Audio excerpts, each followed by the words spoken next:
দেন সিনার মাংস দেন। শোনো, সিনারও কিন্তু দুইটা দিক আছে। সিনার ডাইন দিকের মাংস খাইবা না বা দিকের মাংস খাইবা? সালাম ভাই, এবার কিন্তু আপনি ফাইজলামি করতেছেন। হ্যাঁ, ফাইজলামি দেখতে ভালো লাগতেছে না। এই সব চলো। শোনো, অত তুচ্ছ পাইব না। ইউটিউব দেখো না, ইউটিউবের মধ্যে যে বাবুর্চিরা রান্না করে তারা কিন্তু লাখ লাখ টাকা বেতন পায়। তার সঙ্গে যদি তুমি দেখা করতে চাও তোমাকে টিকিট কাটতে হবে। ইনশাল্লাহ আমি এখন যে পরিস্থিতিতে আছি, এক সময় আমার লোকে দেখা করতো, তোমাকে টিকিট কাটতে হইব। বাপরে বাপ, আপনি দেখতেছি একেবারে সেলিব্রিটি বাবুর্চি হয়ে গেছেন সালাম ভাই। তো গ্রামে পড়ে থাকলে তো হবে না, ঢাকায় যাইতে হবে সেলিব্রিটি বাবুর্চি হওয়ার জন্য। যাবো যাবো, টাইম মতো ঠিকই যাবো। এই সালাম ভাই, কেউ ভিক্ষা চাইতেছে নাকি? কার এখানে ভিক্ষুক কইলি? কি আছে এখানে ভিক্ষুক? আরে আপু, তুমি ভিক্ষুক নিয়ে ঘুরতেছো কেন? বুঝলাম না তো আমি। আই আই আপু, তুমি দেখছো ওরা বললা না তুমি যে এই জোস্তা না ভিক্ষা নেয় না, ভিক্ষা দেয়। বাহ, তাই নাকি? আচ্ছা সালাম ভাই, হ্যাঁ। তোমার সামনে একটু আগে কে যেন হাত পেতাছিল? এই যে আমাদের জোসনা বেগম। আরে গরিব মিসকিন আইছে, অন্য পাততে বলবা, 2 টুকরা গোল দিবা, গিট্টি বান্ধা ঘরে চলে যাবে। আর খাবার যদি না দাও কি করবো? নজর দিব, সবার পেট খারাপ হইব। হ্যাঁ, গরিব মিসকিনরা খাওয়াইলে কিন্তু সব হয়। আপু, ওর পকেটে চেক করতে বলো। ওর পকেটে চেক করো, তুমি চেক করলে তুমি দেখতে পারবা পকেটের মধ্যে পলিথিন ঢুকাইছে, পলিথিনের ভিতরে মাংস ঢুকাইছে, এই গরুর নলিয়া ঢুকাইছে, আমি জানি তো। এই যে আপু দেখো, কিছু আছে? কিছু নাই তো। আসলে হইছে কি, যে যেমন সে সবার তেমনই ভাবে। নিজে সত্য অন্যেরও চোর মনে হয়। আচ্ছা কি আশ্চর্য, তোরা কি শুরু করছিস বলতো? মানে আশ্চর্য ব্যাপার স্যাপার, তোরা তো আমাকে কথাই বলতে দিতেছিস না, নিজেরা খালি পটর পটর পটর পটর করতেছস কেন?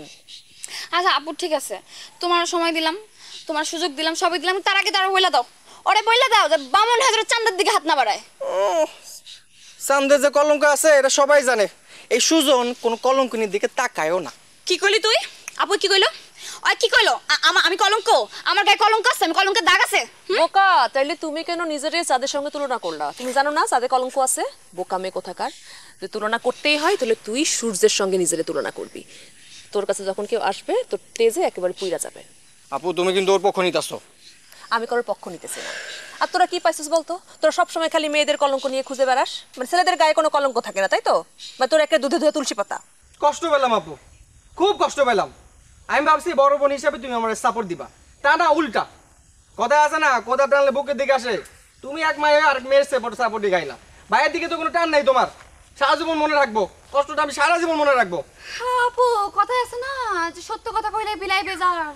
আচ্ছা মানে তোরা কি আসার পর থেকে দেখতেছিস ঝগড়া করেই যাইতেছিস? মানে ঝগড়া কি এখানেও দাঁড়িয়ে দাঁড়িয়ে করবি? হ্যাঁ আপু, হাজার লোকজনের সাথে কথা বলতে আমারও ভালো লাগতেছে না। চলো চলো চলো, কেউ যেন আমার পিছে পিছে না আয়। কে পিছে পিছে যাইবো? এই সুজন কারো পিছে পিছে যায় না, বুঝতে পারবো। ভাবছি হিট দেওয়ার কথা কইলে আমার পিছে পিছে যাবো। চালা কি করে লাভ নাই, এই সুজনের পাওয়া এত সহজ না, বুঝছেন? কেন রে তুই কে? তুই কি আসমানের তারা? এত সোজা হবো না কেন? দেখছো আপু, চল্লাপুরে একদম সার ঘাড় হয়ে যেতেছে। আচ্ছা আপু, তুমি কেন উল্লেখ করো? তোমার মাংসের দরকার আমারে বলবা, আমি নিজে একবারই মাংস তোমার ঘরে দিয়ামু। তারপর তুমি খাওয়ার পর যদি হাড্ডি মাড্ডি কিছু থাকে তুমি অন্য কাউরে চাইলে দিতে পারো।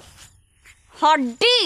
হড্ডি তোর আমি তোর পিঠে দিমু আমি। আপু চলো তো। এই এই এই সুজন, তুমি যাও তো, ওরা মাংস খাইতে আইছে, একটু মাংস দেবো, যাও। আচ্ছা ঠিক আছে, আমি যাইগা। এই এই দেখো দেখো দেখো, দেখছো দেখছো আপু, এই সুজন, তোর খবর আছে দেখ। এই বাড়ি লো তো বাড়ি লো, দেখছো কি করছিস? এই ইয়া কর, এই শয়তানি।